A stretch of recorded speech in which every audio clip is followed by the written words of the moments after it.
Ms. Reeve, are you ready?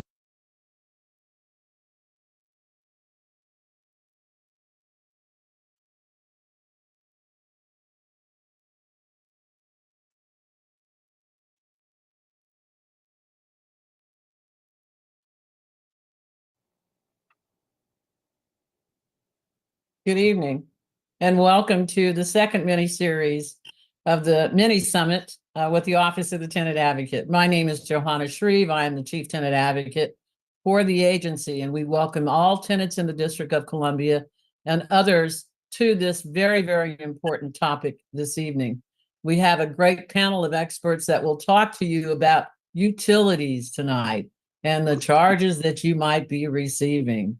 What a surprise. So we hope all of those of you who have contacted our office during the last 30 days or more, who have complained about receiving charges for utility charges you have no idea about, tonight, hopefully we will be able to answer some of your questions. Moderator for this program is Joel Cohen, who is the Director of Policy and Legislation for the Office of the Tenant Advocate, and he will introduce the great panel of experts. Joel, take it away. Thank you, Director Shreve, and good evening, and thank you everyone for being here. As Johanna said, I'm Joel Cohn, Legislative Director at the Office of Tenant Advocate. Welcome to this panel discussion entitled Common Utility Billing Issues and Potential Solutions. I'm hearing a voice. Are you trying to get through to me? Okay. So, sorry, I think if everybody can mute if they're not speaking. So again, the panel discussion is entitled Common Utility Billing Issues and Potential Solutions. First, I'm going to say a word about the context for this forum. DC renters are increasingly concerned about their utility bills, and that's an understatement. Legal services and other tenant attorneys, counsel offices, DC agencies, including not only the OTA, but also the Office of the Attorney General and the Office of People's Counsel, are experiencing high volumes of utility billing complaints from renters in all parts of the district. Recent media reports abound with scenarios, some of which are shocking, including exorbitant jumps in monthly bills at the same time that tenants are experiencing flooding, massive flooding from water pipe leaks in the hallways, in the elevators, and in their individual units. Common complaints about utility billing include the lack of relevant lease provisions explaining what charges tenants can expect, lease provisions that are at best cryptic or confusing, unexplained and surprise fees, large lump sum amounts appearing on the bill for the first time, abrupt surges in utility charges for no apparent cause, and third-party vending billing practices.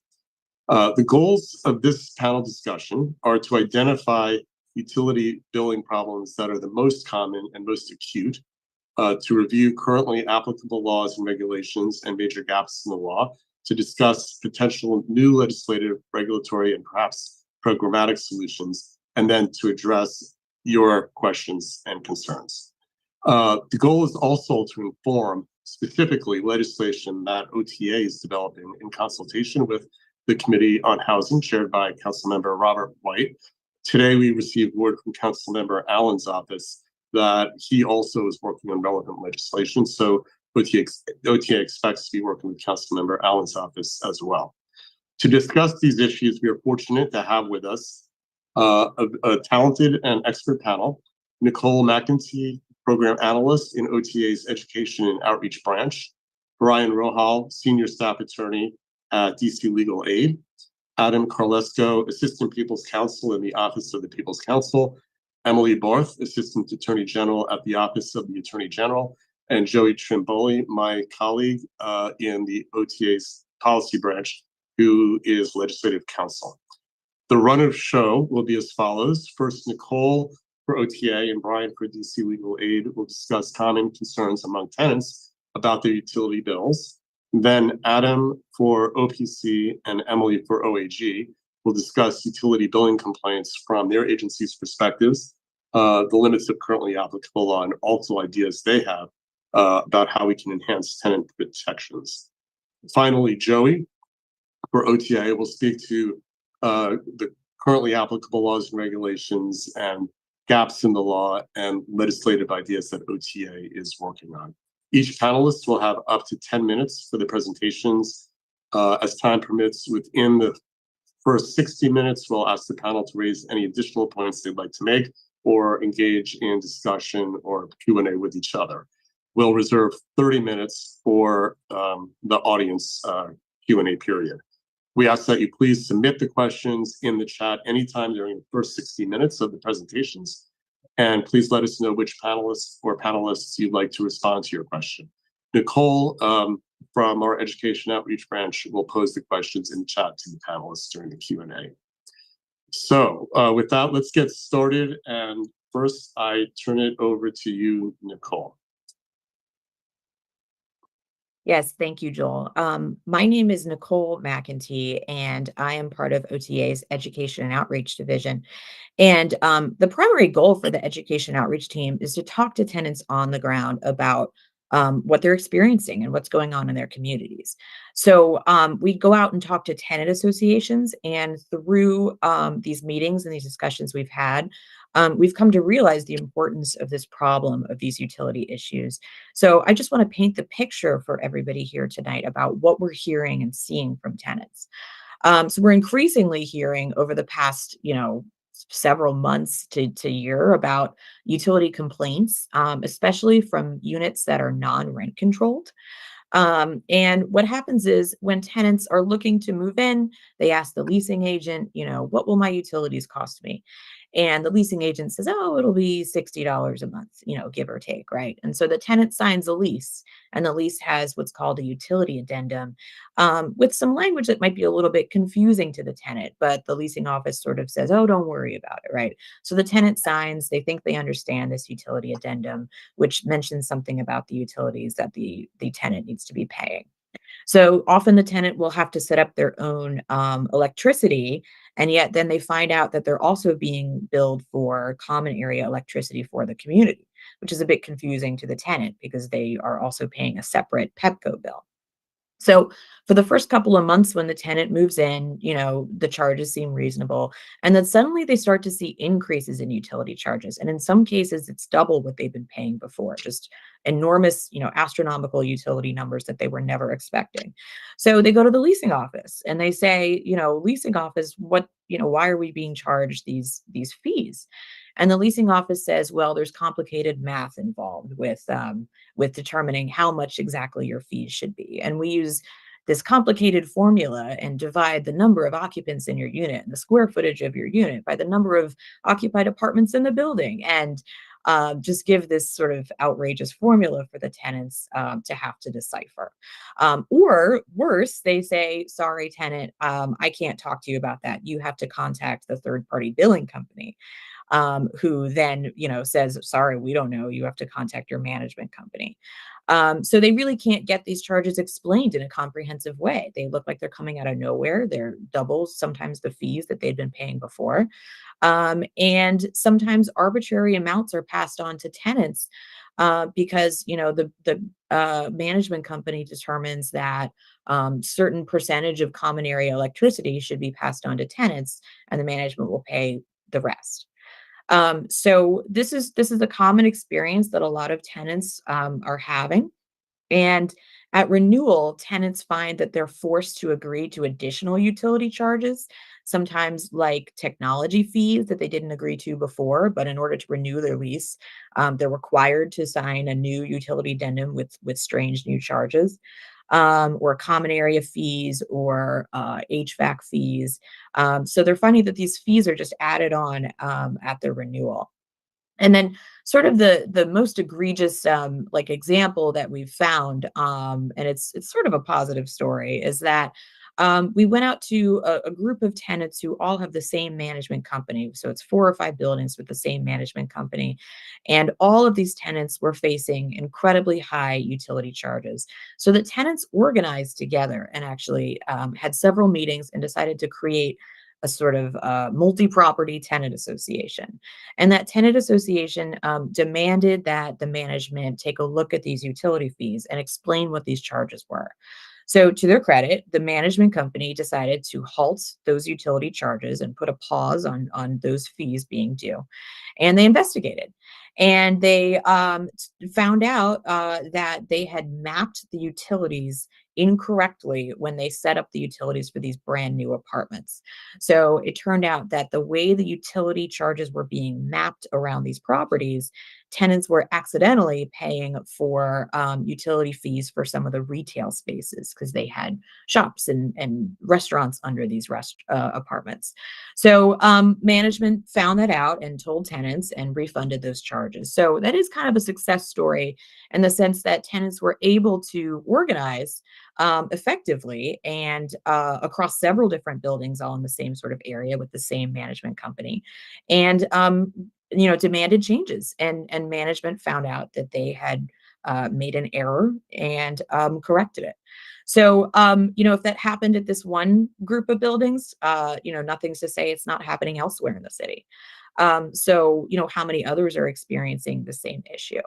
So ultimately, tenants are telling us that they feel deceived by these utility fees, but they're also trapped, right? Because when they try to renew their lease, they're just forced onto more fees. So their alternative is just simply to move. And there also is no incentive for these tenants to conserve their utility usage, right? If they're paying all these common fees and the complicated formula doesn't actually explain what their usage is. So, tenants are ultimately asking us, why am I paying these excessive fees? What happens if I don't pay them or can't pay them? What are my recourses here? And that's the general sentiment that we've heard from multiple buildings around the city. And that's kind of what we're here to address tonight. Thank you, Joel.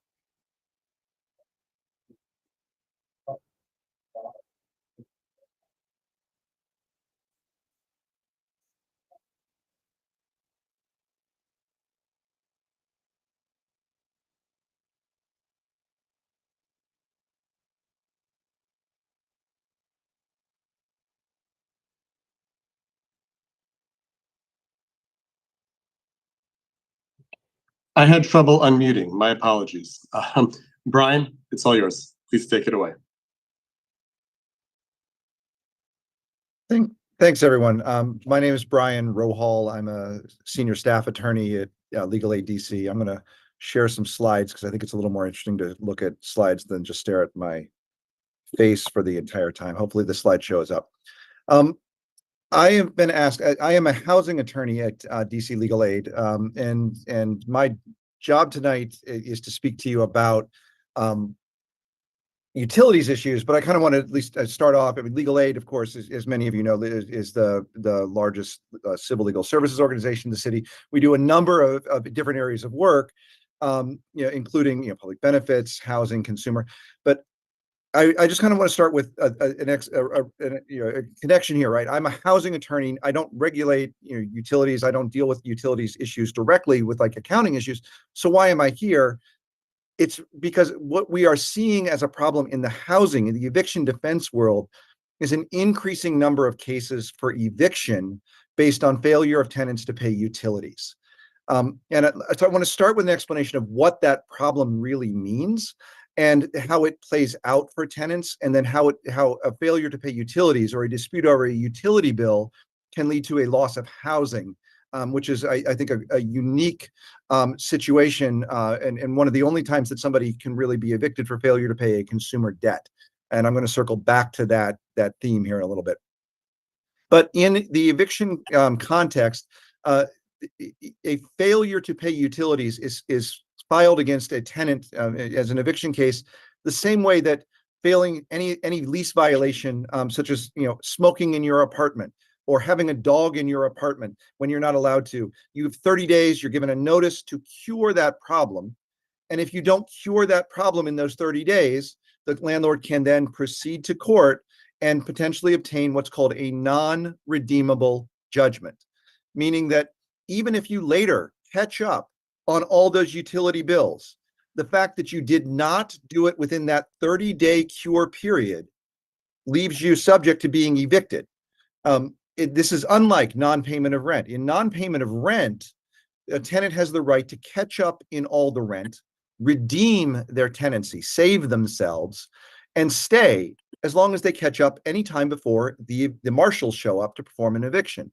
Not so with utilities. The law treats these differently in DC, the same way that it would any other violation of your lease based on behavior or other material lease terms.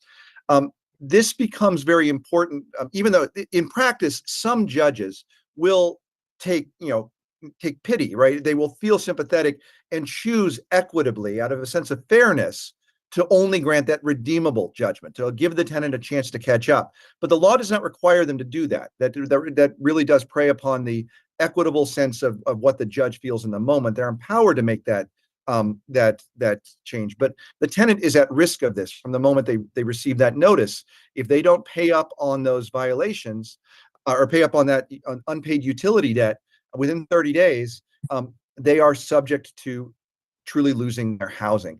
And what we're seeing, I mean, what this has done is turn eviction court into a debt collection forum in these cases, and that's quite troubling, as I'll come back to here in a minute. I want to kind of go through some of the typical issues we would raise in a utilities defense case. Obviously, if a person hasn't paid their bills, the argument is not necessarily someone doesn't ever owe a bill or doesn't need to pay their money. But the question that comes down to often is that notice that a tenant has been given, told you have 30 days to fix this problem, 30 days to pay up your debt. Is that the correct cure that we should be putting before a tenant? And to give you some context, what the type of notices I've seen just coming across my plate the last week or two, you owe $4,200 in unpaid utilities.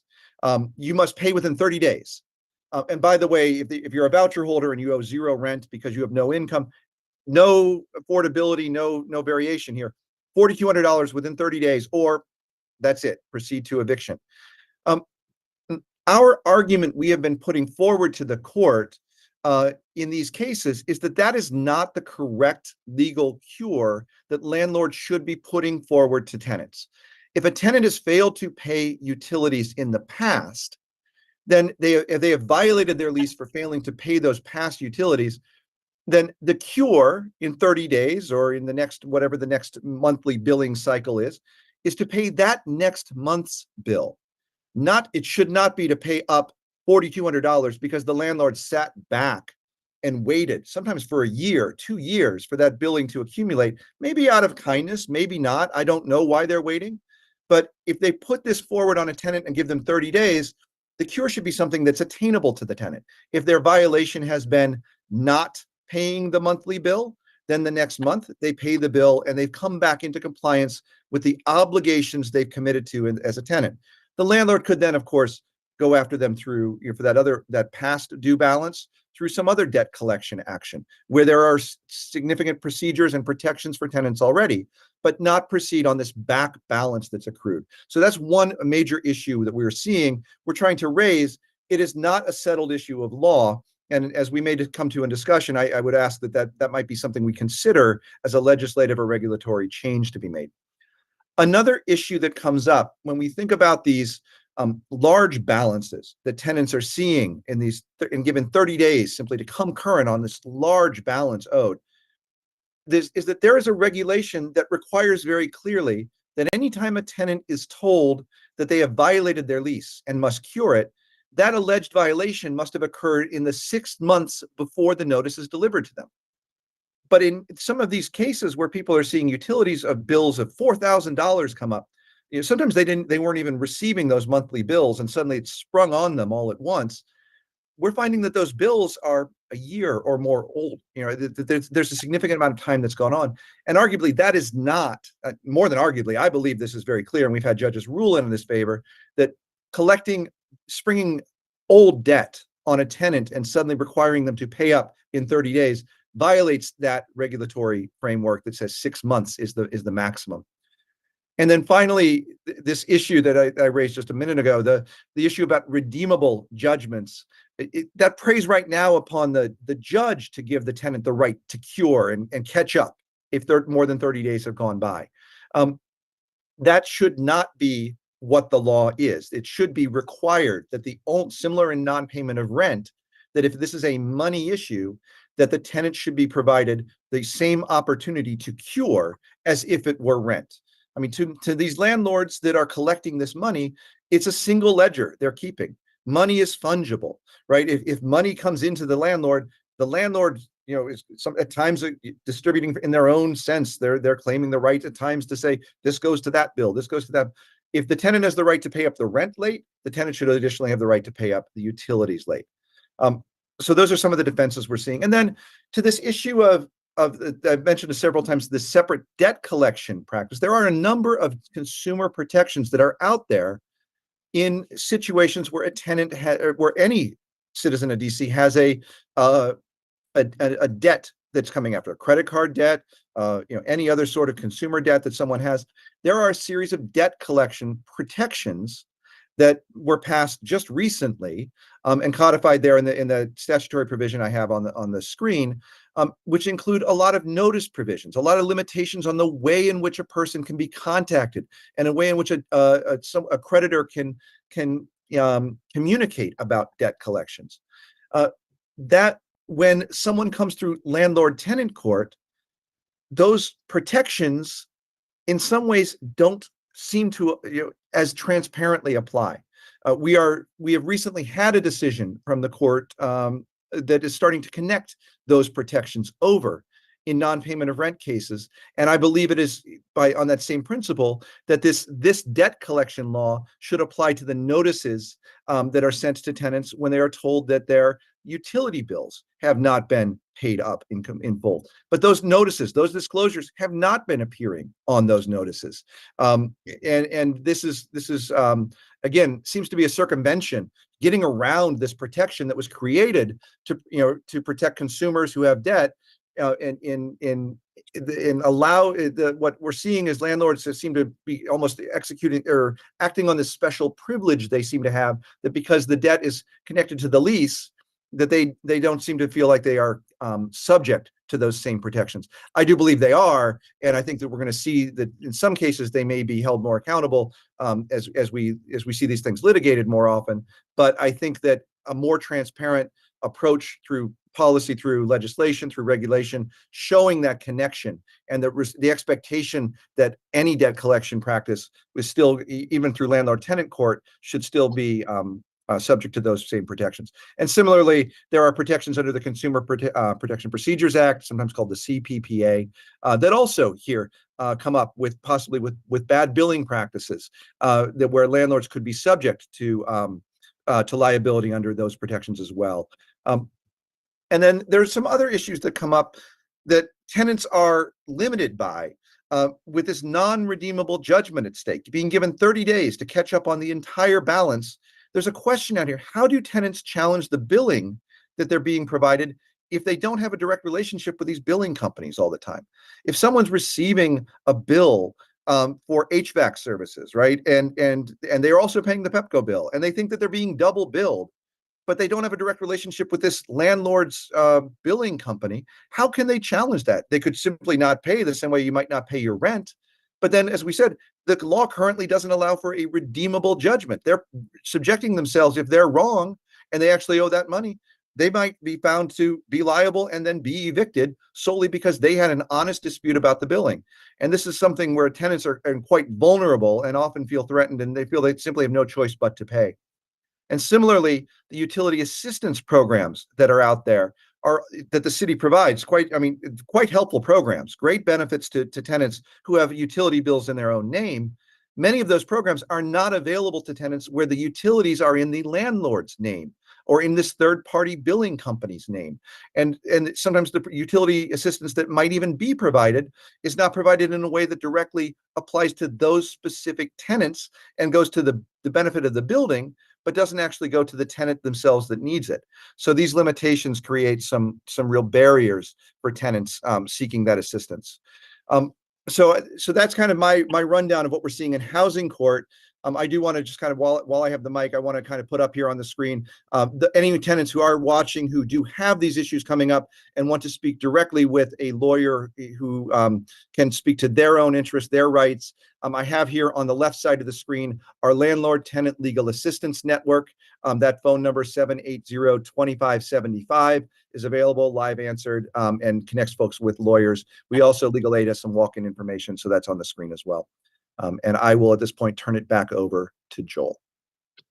Great, thank you, Brian. And we're going to move to Adam from OPC. Good evening, everyone. Let me share my screen with you as well. I have some slides prepared for the evening. My name is Adam Carlesco. I'm Assistant People's Counsel with the Office of the People's Counsel.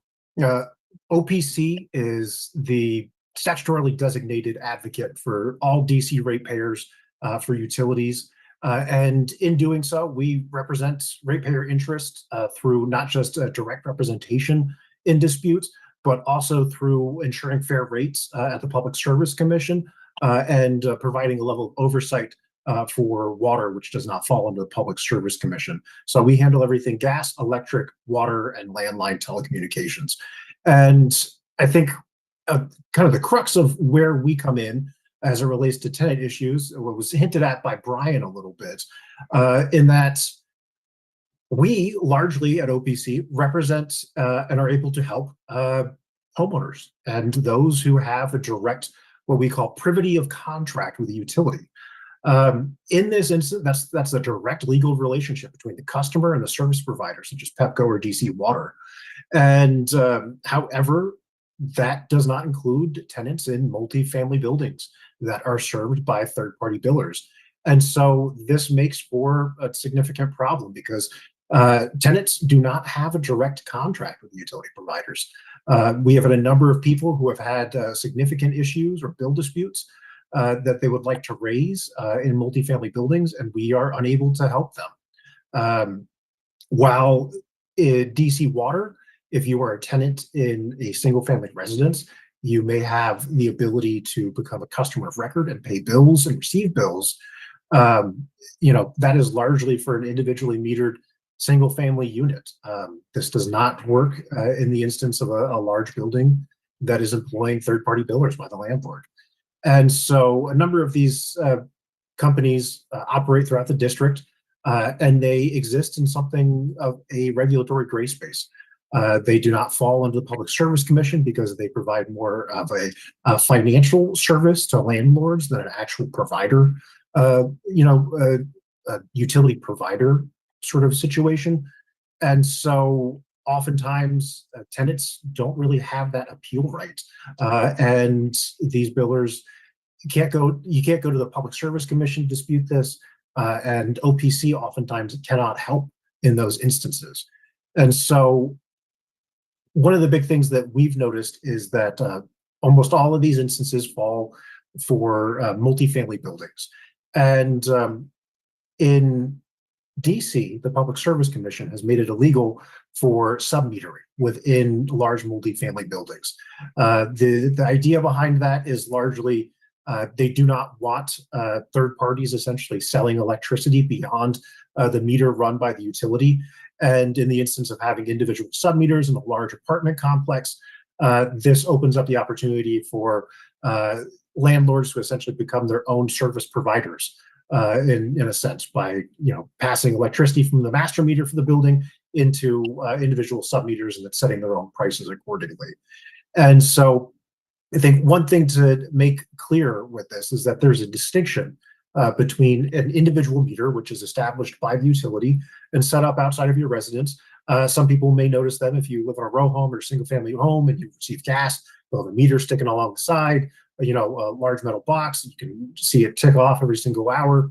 But for individual residences, many of the, for multifamily buildings, many of them in the district do not have any sort of sub-metering, one, because it's illegal for gas and electric, but two, because DC Water does not fall under the Public Service Commission, and they are kind of self-regulated, semi-governmental entity, the sub-metering for them is permitted However, it is rare given some of the technical difficulties, especially in many of the older buildings where they did not originally install any sort of sub-metering for individual units. And so because of this, oftentimes we have no relationship between the tenant and the utility. And so OPC cannot really help in those situations. Some of the issues that we do see with sub-metering, though, is that oftentimes they are not necessarily accurate. Whereas DC Water can go out to your house and go to the meter in the street and pull out the meter, bring it to their shop and test it. Oftentimes, these sub-meters are installed with the construction of a building, and they are not necessarily as accurate or as regularly replaced as something that a utility would provide. Another thing that we've noticed is that there isn't necessarily a level of transparency in a lot of these multifamily buildings. I believe Brian touched on this a little bit, because these figures are largely calculated by third-party billers. And many times these are proprietary sort of formulas that they're using to calculate your particular unit, and tenants don't really have too much of a right to get those calculations sorted out for them. Another thing that we've noticed as well is that sometimes there is a risk of overcharge for tenants in multifamily buildings because third-party billers don't really have any sort of statutory or regulatory restrictions on some of the charges and markups that they can employ. And so this leads to kind of a Wild West, if you will, for these third-party billers. And also, there is no direct path to appeal. With DC Water, if you have an issue with your water bill and you own your home, you can dispute your monthly bill directly with a letter to DC Water. If you are unsatisfied with their investigation, you can take that up to an administrative appeal, to a hearing officer in DC Water. If that's not to your liking, you can go all the way up to the DC Court of Appeals, or the Supreme Court of DC, if you will. But for tenants, they don't have that privy of contract. They can't take that same appeal process. And as Brian mentioned, oftentimes they're left with large bills that they can't dispute, even if it is an actual meaningful dispute that they have with their utility provider. And so I think some of the issues that we have too are disconnections. There are a level of protections for disconnections within the district for tenants, because tenants are not billed necessarily directly by utility companies, oftentimes going through third-party billers. That largely falls to the landlord in terms of ensuring that the entire facility is not disconnected. However, when it comes to individual properties that are individually metered, such as a rented home, a rented single-family house, the similar protections exist from disconnection as you would for a homeowner.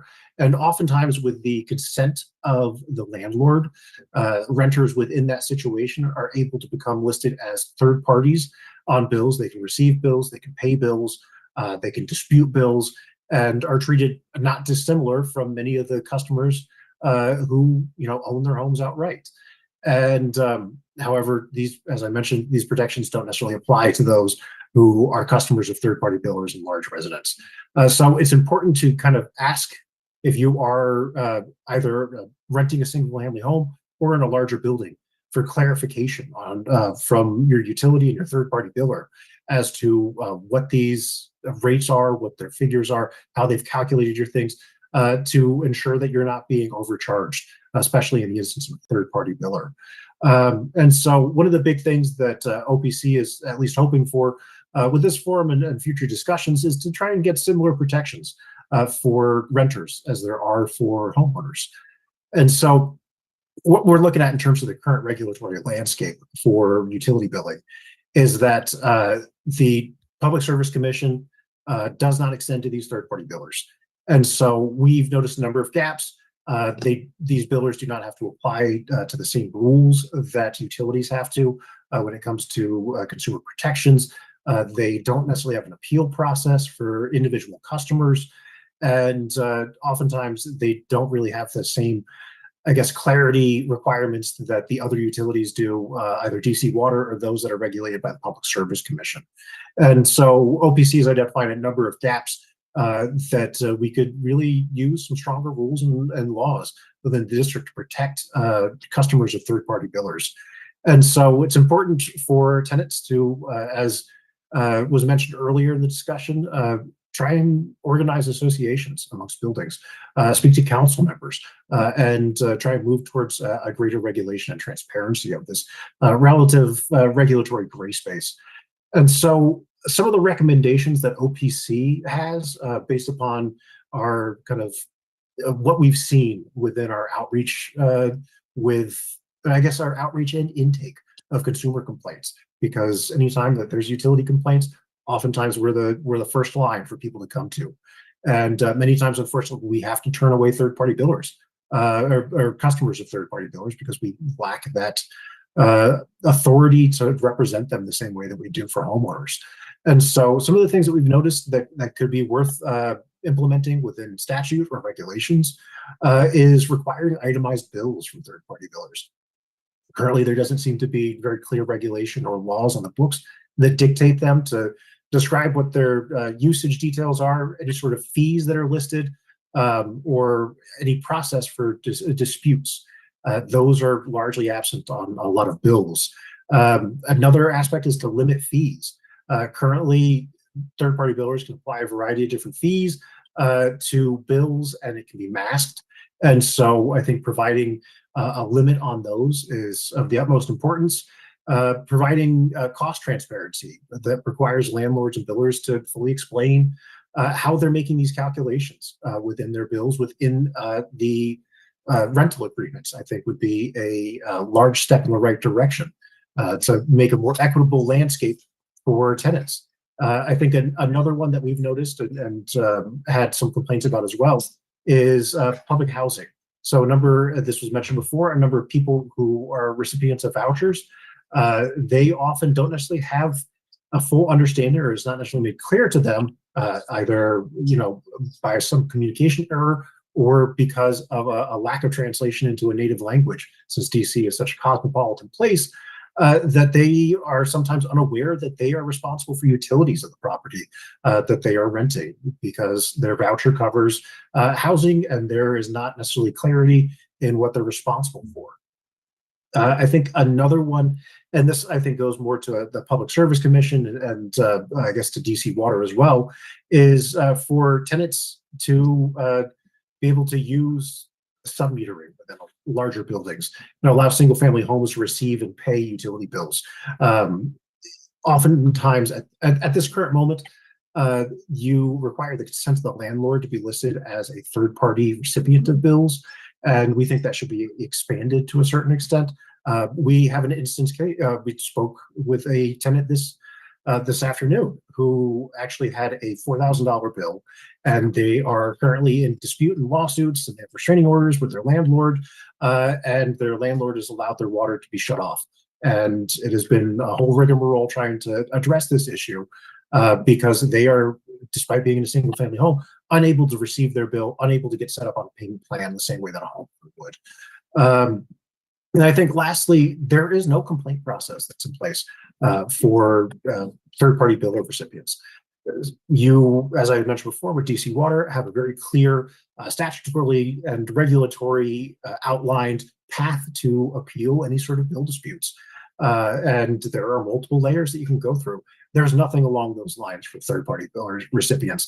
And that leaves tenants who are already likely the more vulnerable of the lot within the district, much more vulnerable than homeowners when it comes to utility issues. And so, OPC is here to help. We may not be able to assist if you are a resident of a third party in a large multifamily building and are receiving your bills from third-party billers. However, we also serve as a liaison to other governmental agencies. And so we're here to answer questions for you, advocate for you. And if you need assistance, my name is Adam Carlesco. You can reach out to me. I have the email for OPC up. If you go to opc-dc.gov, you can come to our website, and we'll be able to answer any questions that you might have there. And with that, I'll turn it back to you, Joel. Thank you so much, Adam. And I'll turn it over to you, Emily Barth from OAG.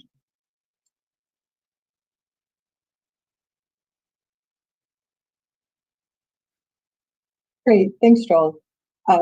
Hi, everyone. My name is Emily Barth. I'm an Assistant Attorney General at OAG's Office of Consumer Protection. I'm going to talk to you a little bit about OAG's mediation program, which is how we address many of the utility complaints that we receive from tenants in the district, and also kind of talk about what we're doing. But let me pull up some slides.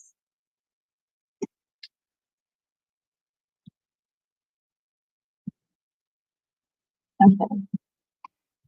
So OAG's mediation program is part of the office's public advocacy division, which focuses on civil affirmative work. And this includes more than just consumer protection. It's antitrust and nonprofit, civil rights and elder justice, housing and environmental justice, workers' rights and anti-fraud, and consumer protection.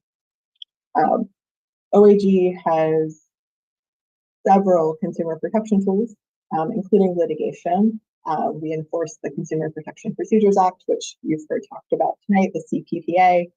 We do consumer education, legislative advocacy, and also consumer tenant mediation, which is what I'd like to focus on a little bit.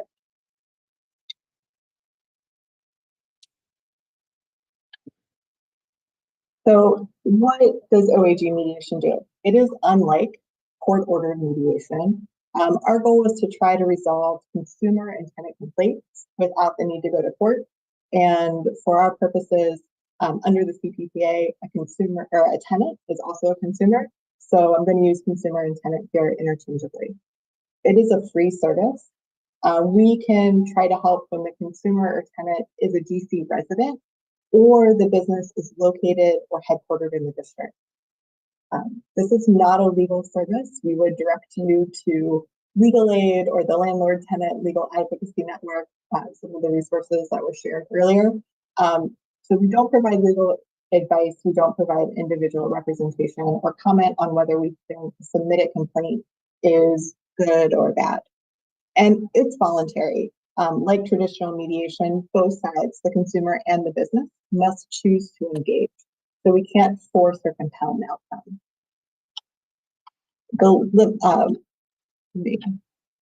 So some of the common complaints that we receive are issues of billing disputes, landlord-tenant issues, including building conditions issues, security deposit returns, lease breaks, ratio utility billing systems or RUBS, utility complaints, contract disputes, social media lockout, and other kind of dam and credit repair issues.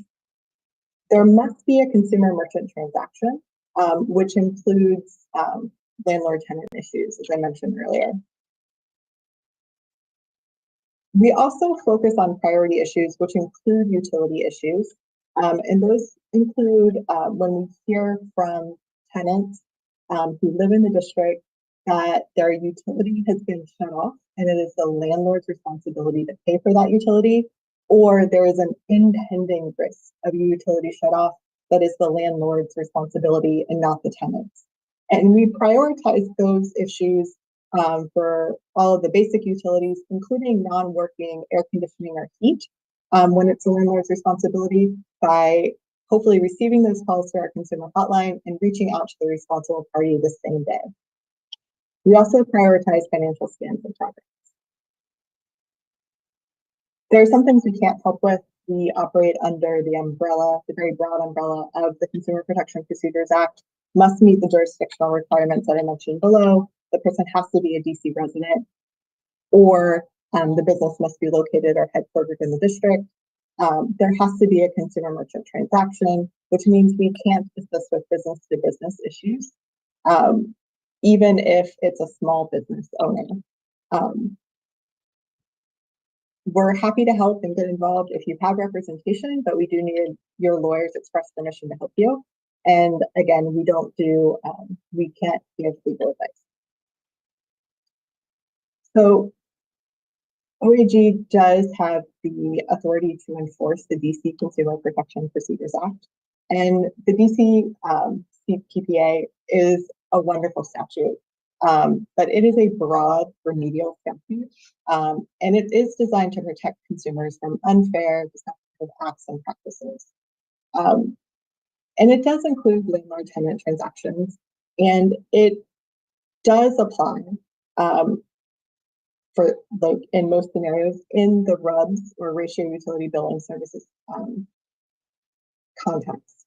But we're going to talk a little bit later on about because the CPPA is so broad, it might not protect tenants in the way that provides immediate protection or protection before the time of leasing.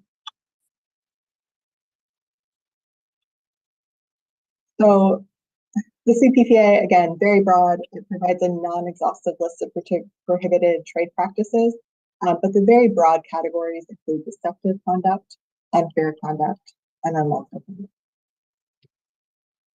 So ratio utility billing systems, we have seen an increase in the complaints that we receive about RUBs. As Adam said before, these are generally, it's a method that owners of multi-unit buildings, multi-unit housing complexes use to distribute the cost of utilities between tenants when there are no submeters. This is not submetering. And they're typically working with a third-party utility billing service. Some of the common ones that are present in the district, Conservice, Yes, Metergy, Studebaker. There are many others.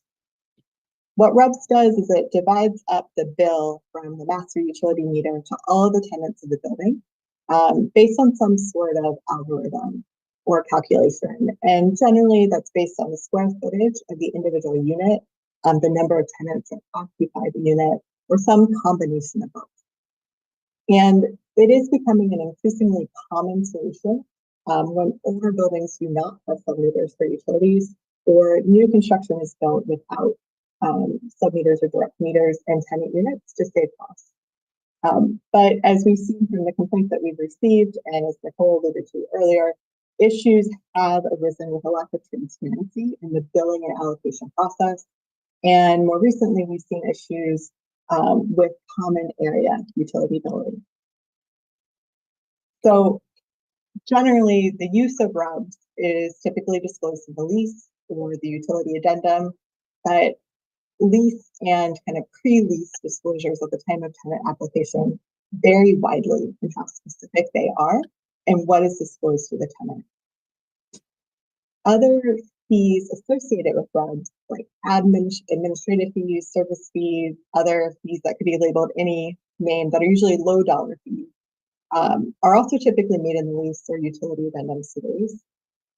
And tenants who are under a RUBs billing system usually receive a bill from a third-party utility billing service, but generally they pay their utilities directly to the landlord or the property manager through their resident portal or however they pay their monthly bills.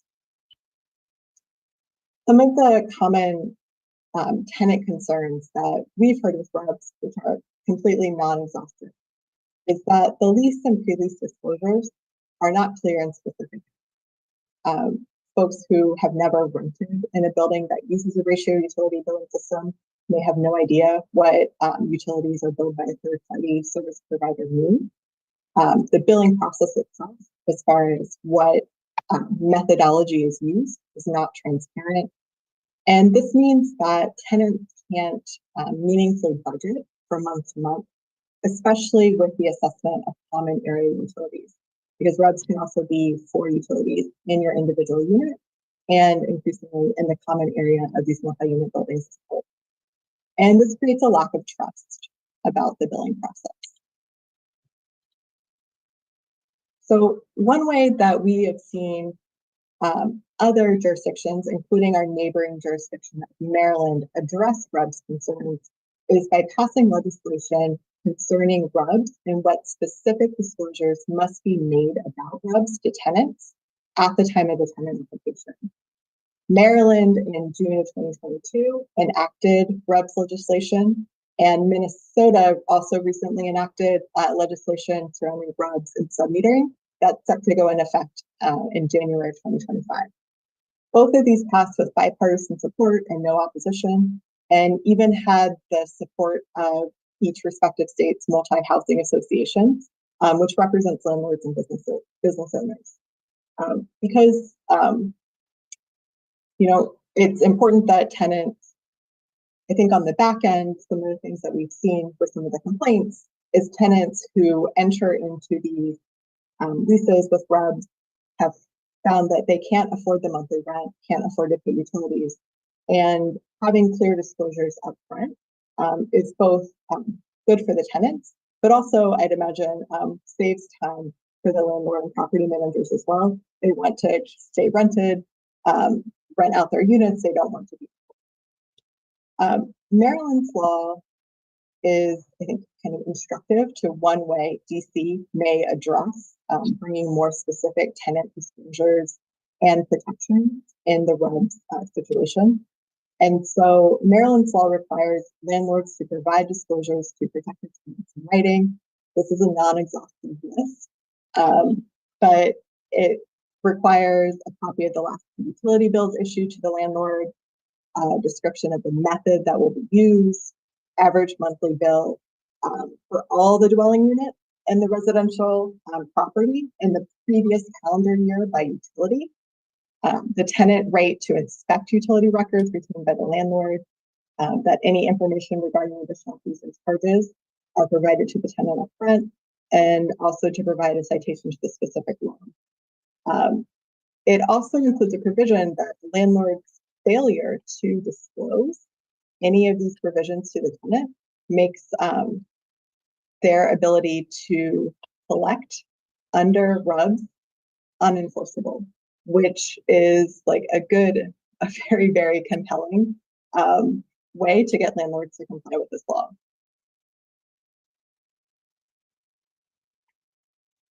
So we don't have these specific protections in DC right now. So what can tenants do now?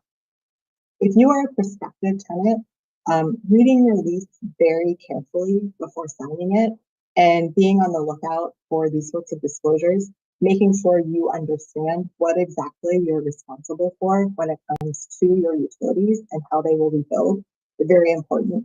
I think if a prospective tenant could take the list of requirements from the Maryland statute and request those of the prospective landlord to ask to see the past utility bills so that they could have a sense of what their bill is to make sure that this is the property for them. It's also important, I think, what we've learned from some of the recent complaints is to understand the definitions. For example, we've seen disclosures that say tenants could be responsible for common area utility billing. Understanding what's included in the common area is also very important, and having clear definitions of asking for those in advance if they're not in your lease. If you're doing a new lease up or recertifying or renewing your lease, reviewing your lease, making those requests at that moment. We also really encourage people to reach out to their council member, to their ANC, and to OTA to talk about kind of what they're experiencing and what policy changes would work for them. Sometimes, though, what we also see is that there is incorrect billing with RUBS because of technical or maintenance issues. For example, the monitoring equipment is malfunctioning. So another thing, if you are currently in a building that uses RUBS and you think that your bills are too high or they're growing at a percentage rate that doesn't make sense to you, you're welcome to submit a consumer complaint to OAG through our online portal, but it's to reach out to the maintenance at your building and to ask that this monitoring equipment is inspected to make sure it's calculating the usage rate properly. The other thing is to verify that the algorithm that's being used for your building's billing is correct for your unit. For example, that the algorithm that's being applied to you lists the correct number of tenants in your unit and it lists your correct unit size. We've seen mistakes happen, especially human error, like inputting the wrong number of tenants per unit, inputting the wrong unit size, that distorts what the bill should actually be, and then money is refunded to the tenant. We've also seen some technicalities when there's a recent transfer of property management at properties that use Rubs for their billing. Generally, any sort of retail customer is excluded from the residential rent calculation and allocation to tenants. We've seen some instances where it's reported that their bills have spiked very high. We've reached out to the property management system, and it was an error where at the time they took over the building, they didn't remove the retail space from the building. And we're calculating the building as a whole, which included both retail and residential, or some variant. So please contact OAG Mediation if you're having an issue that is a consumer tenant dispute that we can try to resolve without the need to go to court. There's a QR code that takes you to our flyer. We also welcome your calls to our hotline. We try to return those the same business day. You can submit a complaint online, which is the best and most efficient way to get connected with the mediator, or email us at consumer.protection@dc.gov. Thank you. Thanks, Emily. Thanks very much. And we're going to turn to Joey to talk about OTA policy stuff. All right. Thank you, Joel. And welcome again, everybody. Thanks for being here. I'm going to share my screen to get my presentation going. Okay. So good evening, everyone. My name is Joey Tremboli. I'm a legislative counsel with the Office of the Tenant Advocate. Tonight, I'll be going over some of the district's current laws pertaining to utility billing, some best practices from other jurisdictions, and a few ideas that OTA is considering for potential legislative proposals down the road to ensure that tenants have the benefit of reasonable expectations for utility bills charged by their landlords. And at the end, I'll also briefly discuss a piece of legislation that is currently before the DC Council having to do with disconnection of water service due to non-payment of water bills. So to get started on current utility billing laws in the district.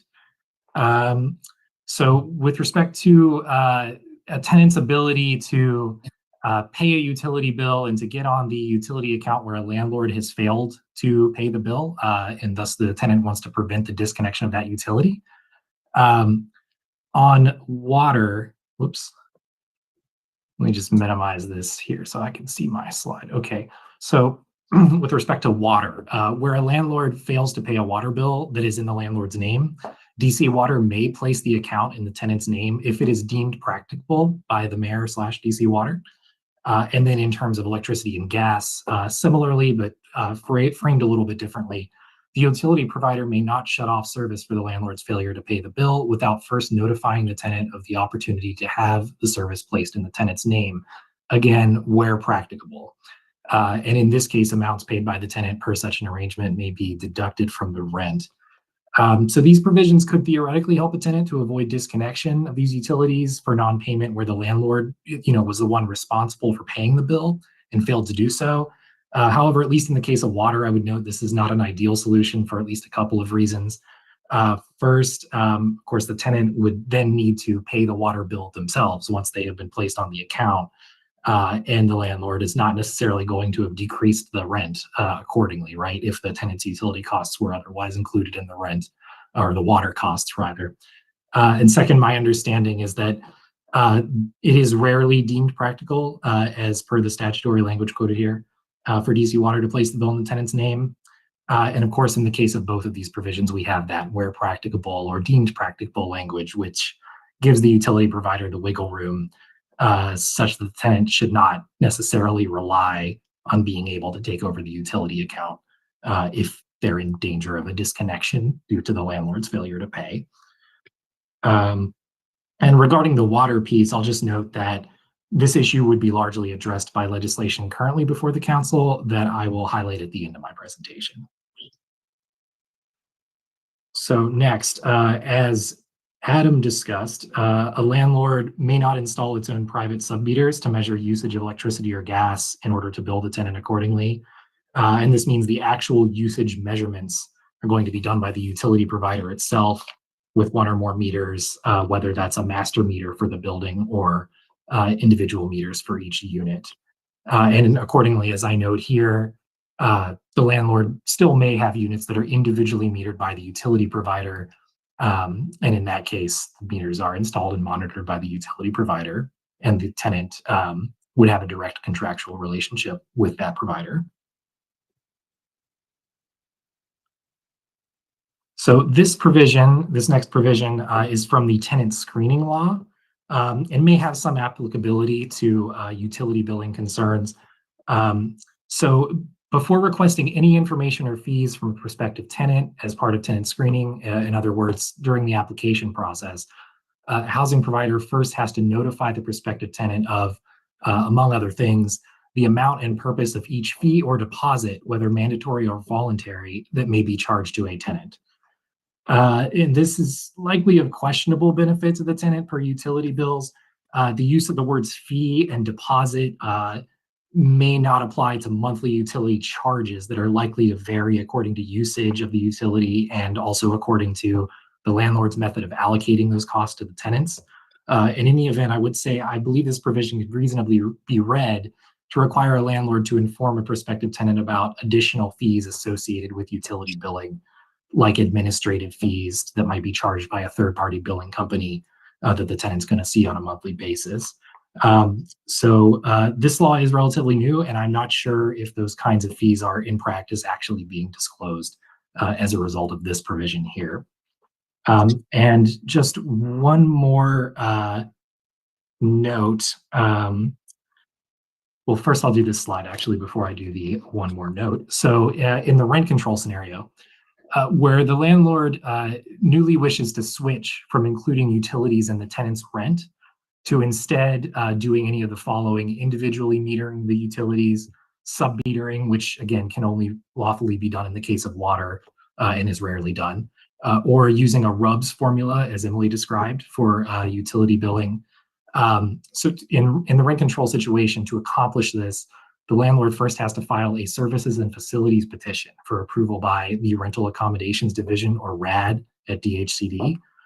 RAD may reduce the amount of rent to proportionally reflect the shift of utility costs from inclusion in the rent on the one hand to instead a separate and likely varying monthly bill that the tenant is newly going to have to pay according to one of those above methods. Tenants, importantly, would have the opportunity to contest the landlord's proposal and provide input as to what the appropriate reduction of rent amount would be, among other things. And I'll just add that it's important that tenants be able to have a voice in that petition process.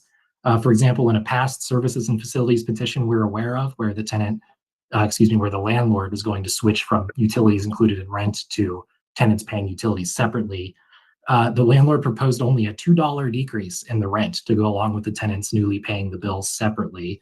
So in other words, tenants would have been responsible for paying utility bills out of their own pocket, and this would have been matched or not matched at all, as you may prefer, by only a $2 decrease in the rent, likely much less than the tenants' newly separate utility costs that they're going to be paying. And now I'll just note one more note on utilities, and this is something that's highlighted in our tenant bill of rights. So we thought it was worth mentioning that a landlord may not use self-help eviction methods, such as, for example, cutting off utilities to force a tenant out. The landlord has to go through the judicial process. So I just thought that was worth mentioning. So now I'm going to highlight some best practices as far as statutory protections for tenants in regard to utility billing in other jurisdictions. So first, Maryland, this is kind of a recap of some things Emily already highlighted. In the case of RUBS, that ratio utility billing system, where the landlord is using RUBS for a utility, they have to disclose or provide to any prospective tenant copy of the landlord's most recent 2 utility bills for the property, description of the method that will be used to allocate the cost of the utility to the tenant, the average monthly bill for all units in the rental property in the last year, and information regarding any additional charges or fees to be paid by the tenant for the operation of the RUBS billing system. And Emily highlighted this as well. This is, definitely a key piece of this. RUBS is unenforceable. A RUBS bill is unenforceable if the landlord has not provided the above disclosures. And during the tenancy, a landlord in Maryland who's using RUBS must allow a tenant to inspect the landlord's utility bills for the property.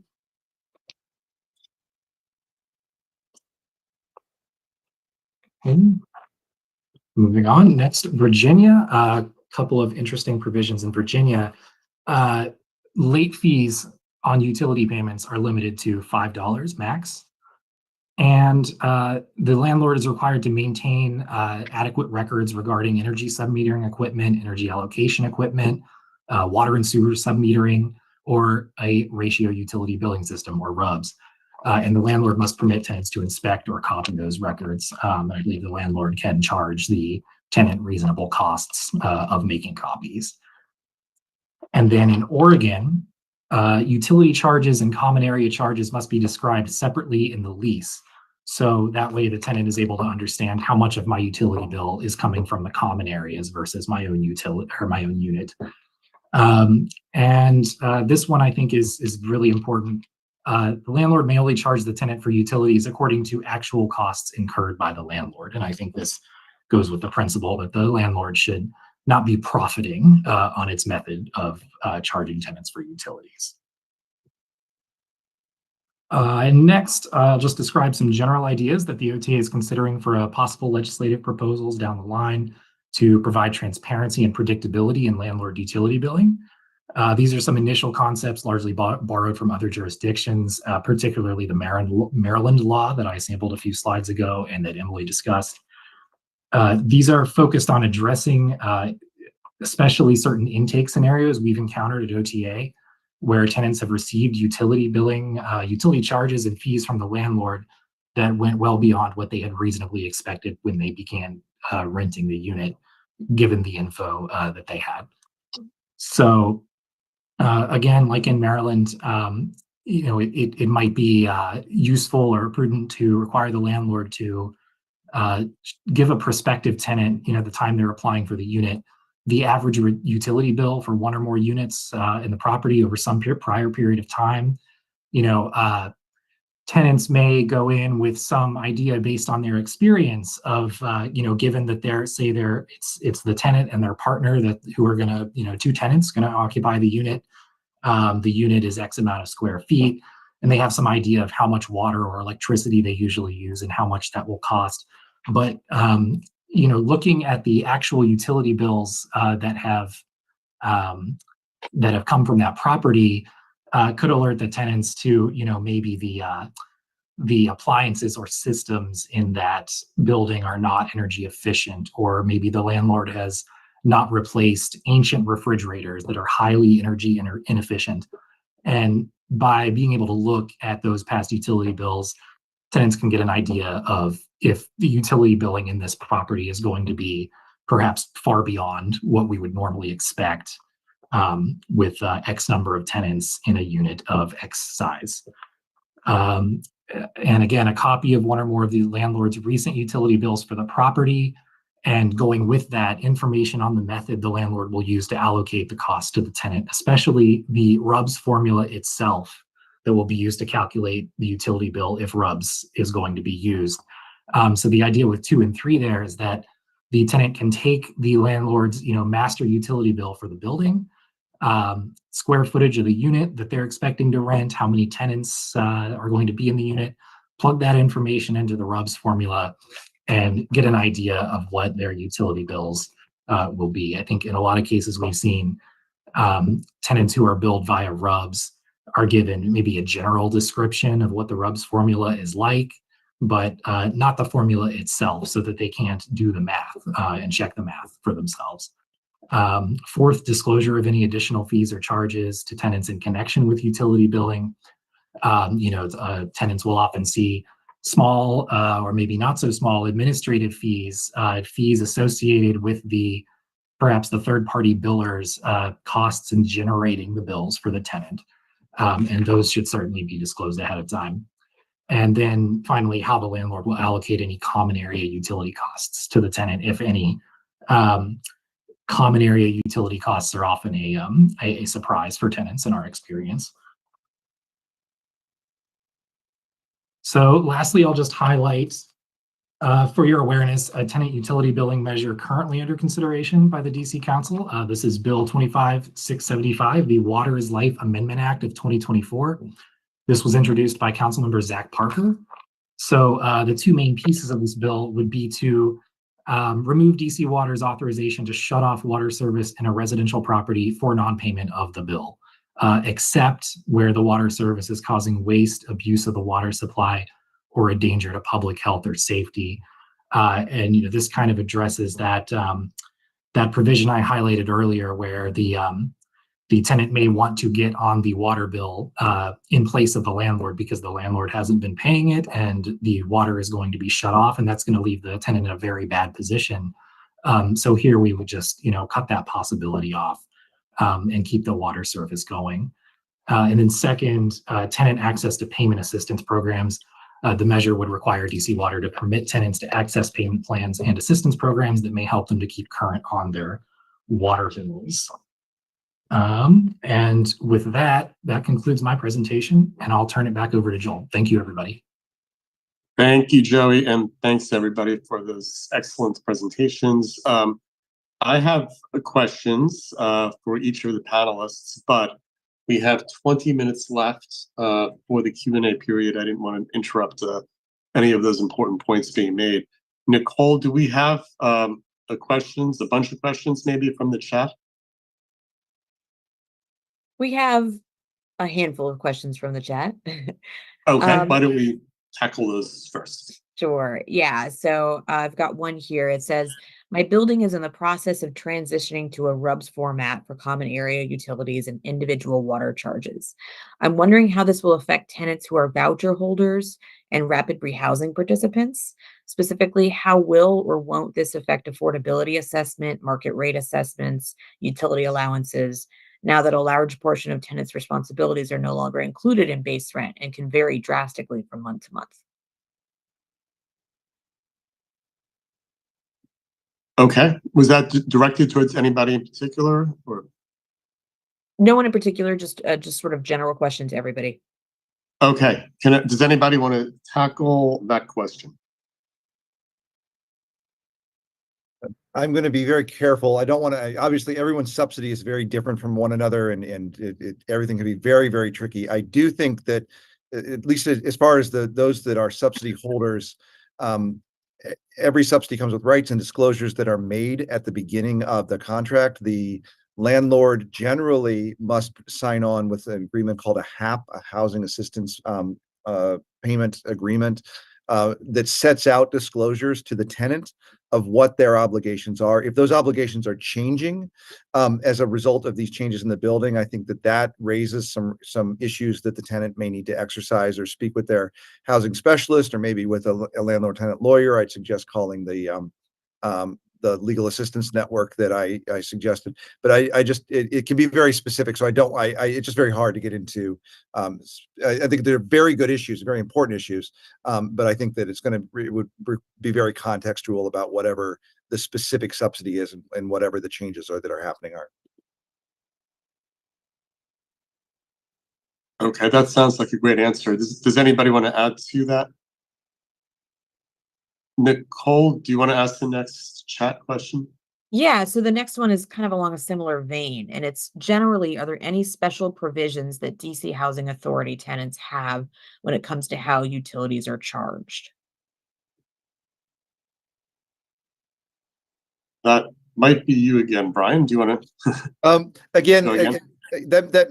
I want to be careful, just because even DC Housing Authority administers a number of different types of subsidies. There's public housing, there's vouchers, there's different types of vouchers.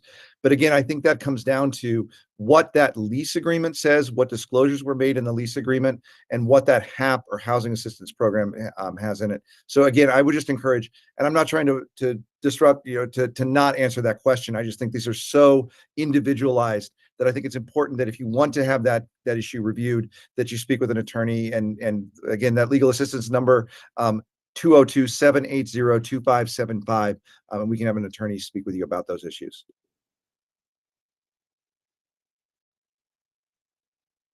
Nicole, do you want to go ahead Yeah, with the next one? I've got a couple Thank you, more. Brian. So, with the RUBS method, is it also the case that tenants are at the mercy of other tenants who may not be as efficient with the energy, like setting the air conditioning to lower temperature but keeping the windows open, or the reverse? Well, I mean, I think based on the descriptions from Emily especially, but also from OTA's experience, the answer is no, because the apportionment happens without regard to non-payment from any tenants. So that the amount owed by each unit is presumably, if it's done fairly, would be equally apportioned among the units, and a non-payment by one tenant would not impact the payment that will become due for other tenants in the building. If I understood that question correctly. And Emily, do you want to weigh in on that?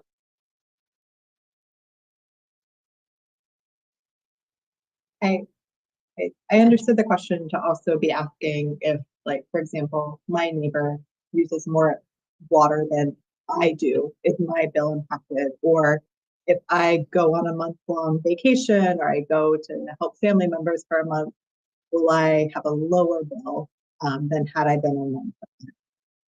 And the answer is, like, because the building is billed as a whole, what your tenant does, right? And I think Joel alluded to this in his opening remarks, or perhaps Adam did as well. You could be the most environmentally conscious person, right? And always turn the water off when you brush your teeth, but everyone else on your floor leaves it on. That will impact your bill under a RUBS methodology, because it is one master bill for the building that is then assessed to every tenant, regardless of their individual use, based on the algorithm of the building system. Got it. Totally agreed. I think I misheard that part of that question. I'm going to ask a question of Adam in that regard, because Adam, you spoke about sub-metering as a kind of solution in a mixed-use building to help ensure that tenants don't get charged with utility usage by commercial units within the building. And I wonder if that individual metering, by sub-metering, if you would say individual metering would accomplish the job just as well, without raising the issues and the reasons why the Public Service Commission prohibited residential sub-metering in the first place. So the term sub-metering is used differently in different contexts. And I'm just wondering if we were to substitute in our recommendations to the council individuals metering versus sub-metering, would that accomplish the same purpose? And is it practical? Are there other issues involved? How do you see that issue? I think it could. Some of the problem, though, at least as it pertains to water issues, which I'm more familiar with, is that largely DC Water doesn't really have authority to do much beyond the meter box in the street. And so when you are looking at, say, a mixed-use building, I have an example in my head of a client who came to us who had a restaurant on the ground floor and then 40 condos up top. And they all paid the commercial rate, which is significantly higher than the residential rate. And so they were trying to figure out how they could get a meter in for just the condo units. And it was difficult because DC Water said that essentially they could not install a meter because of the plumbing system, the way that it went into the building and then distributed between the commercial property and the condos above.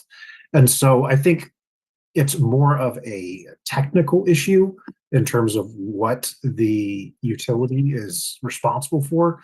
That is, I think, I'd say a policy one, because at least with water, it would become a significant plumbing issue to install, after beyond the street meter, individual meter within the property to subdivide a mixed use property. But I think, to get to your question, Joel, as to whether or not individual meters could be doable, it would be a cautious yes, but it would be largely a case by case basis. Some meters, would have to be beyond that individual meter at the street level, and that's largely just a product of the legal rights and responsibilities that the utility has. Okay, so so sub-metering, individual meters pose more problems in the water context than sub-meters. Is that a true statement? Or In terms of a legal kind of the utility installing them in the property, yeah, that would be a much more, I'd say, burdensome and legally fraught approach. Okay, got it. Well, more to talk about there. Nicole, do you have more questions from the chat? Yeah, just two more. All right. So one of them is, why is there a difference between how utility charges are charged on rent controlled properties versus non-rent controlled properties? Well, I can. So either I or Joey, do you want to handle that one, or do you want me to? I think I'll throw that one to you. Okay. So if I understand the question, it's how are utilities how do utilities charge work in rent control properties versus non-rent control? Is that correct, Yes, that's Nicole? right. Okay. So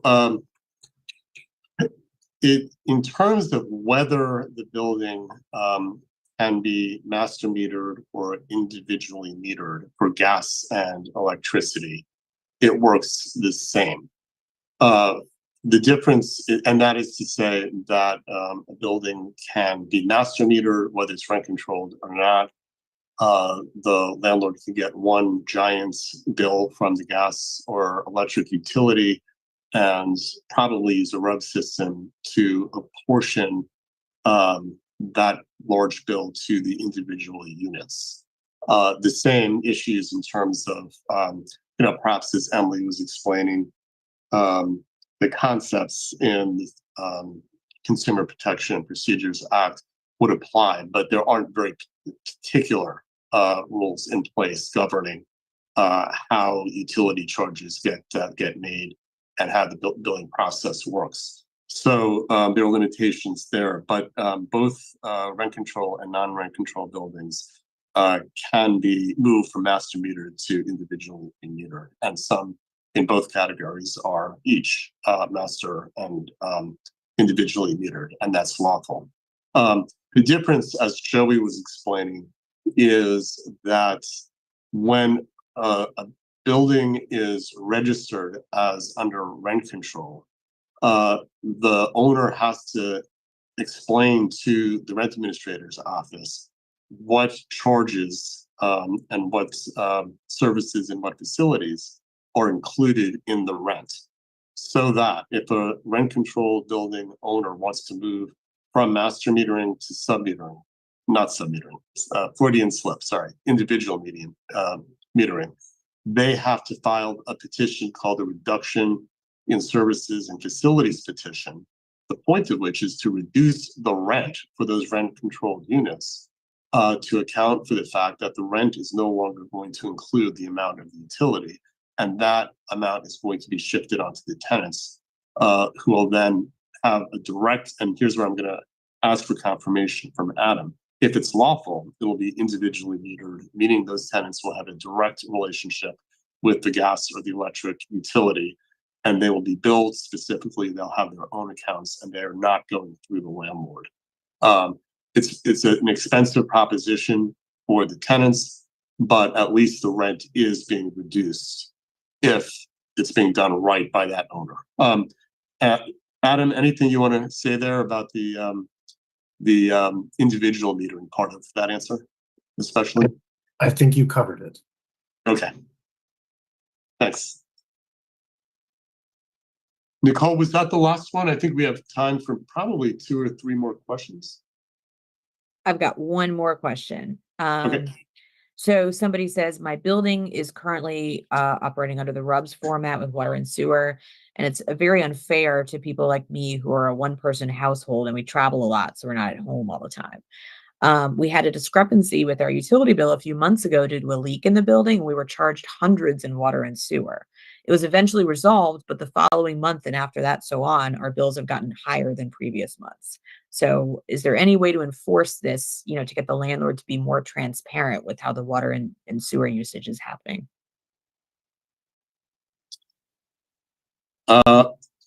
I can see pretty much anybody answering that question. Does anybody want to? I can jump in a little bit. I think that's part of the issue that we've experienced is that there isn't an appeal process in the same way that you would get if you were an individual homeowner. So if this was, you were an individual homeowner, you had a row home, somewhere in the city that was individually metered, as I mentioned, you go to the Public Service Commission if it's a water or gas issue, and you can appeal that, particular dispute with usage. Same thing with DC water. As a tenant, it is a much more difficult process that is outside of OPC's boundaries. And I think, Emily, it sounded like the mediation process at OAG might be a more actionable route. Sure, thanks, Adam. Yep, I'd encourage you to file and submit a complaint to OAG mediation. Just the approach that we take in these matters is to get a better understanding of the issue and the billing that's spiked if there was a leak, and then there was a reduction. Starting with some of those maintenance or technical issues that I had talked about, making sure that the leak has been fully fixed and the monitoring equipment wasn't affected, so that you aren't seeing inflated bills. If at the end of that, your bill is correct, the CPPA does provide a private right of action. You, as an individual consumer, right, depending on the facts of your case, could bring a case into the CPPA based on the initial disclosure you received about the RUBS issue, that there was some sort of misrepresentation, omission, ambiguity, that it is unfair. But this is a really fact-specific analysis that is open to interpretation and probably will involve some sort of technical expertise as well, especially if the leak is playing into this. And that's why having more specific tenant disclosures in the RUBS context, and also very specific remedies for tenants in the RUBS context, like we do in other aspects of our tenant laws, would be very helpful here. If I can add beyond that, even Yes. I appreciate the need for disclosures. I'm going to push a little further because I would note, I don't know if this is the same building that I'm thinking of, but we've seen at least I can think of at least one building where we've seen multiple tenants come with that very issue to us, where there were leaks inside the building, utility bills jumped unexpectedly, and tenants received notices of eviction, based on those increased bills that they were refusing to pay or didn't believe they needed to pay, and proceeded toward eviction court, and over a consumer debt that they were disputing. And we have protections in the laws. If this was a credit card dispute, somebody steals your credit card and you don't think you owe that money, you have protections to challenge that debt. If somebody, but in this case, somebody had run up the water bill or there'd been a leak in the building, these folks were at risk of losing their homes. And so I would add, beyond disclosures, I believe that there should be, I don't believe that the failure to pay a consumer debt should be the reason someone loses their home. I think that we have protections, we have processes to collect debts, that allowing a landlord to say that they are going to enter into the world of collecting debt over and becoming a biller means that they should then be collecting those bills the same way any other consumer debt holder would collect those bills. And we should separate that out and directly make clear that no one should be evicted over the failure to pay a utility bill or any other consumer bill. Absent that, I would say that we should try to at least make those judgments redeemable judgments that a tenant has the right to catch up on, and that any failure to pay bill that puts someone at risk of losing their housing is cured by simply being required to pay the next month's bill, not a large back amount, which could then be disputed more properly through a collections action. Okay, Brian, thank you very much. And I am dying to ask about 5 questions of each of the panelists. I don't think I'm going to have that opportunity. To Amaker Brothers, do you want to cut us off about now? I think we have to close it out. So let me just say that there were so many great issues presented and scenarios that tenants are really suffering from that need to be addressed. I was going to ask about priorities of the panelists, but Instead, I'll just say thank you to each of the panelists for doing a great job for us. We want to stay in touch with all of you and with our stakeholders who are listening in about developing, as we develop our proposed solution in consultation with council and other sister agencies and the panelists and with stakeholders. Nicole, is there anything else that we need to address, or should we just say goodnight? I believe that's it. Okay. Thank you so much, everybody, for attending, and have a great night.